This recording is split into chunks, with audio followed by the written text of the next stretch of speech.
হযরত উমর ইবনুল খাত্তাব রাদিয়াল্লাহু তাআলা আনহু থেকে বর্ণিত। একজন আগন্তুক, তিনি ছিলেন প্রকৃতপক্ষে জিবরাইল আলাইহিসসালাতু ওয়াসসালাম, মানুষ রূপে রাসূল সাল্লাল্লাহু আলাইহি সাল্লামের নিকট এসে জিজ্ঞাসা করলেন, আমাকে ঈমান সম্পর্কে বুঝিয়ে বলুন।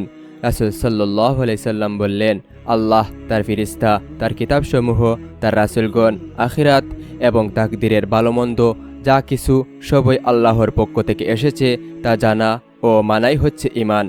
উক্ত হাদিসটি একটি দীর্ঘ হাদিসের অংশবিশেষ। হাদিসে জিবরাইল নামে এটি খ্যাত।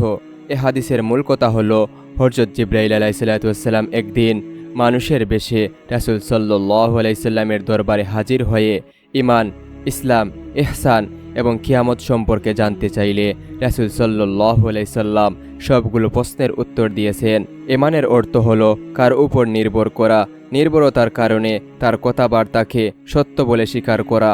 মানুষ যখন কাউকে সত্যবাদী বলে বিশ্বাস করে তখন তার আদেশ নির্দেশ মাথা পেতে মেনে নেয়।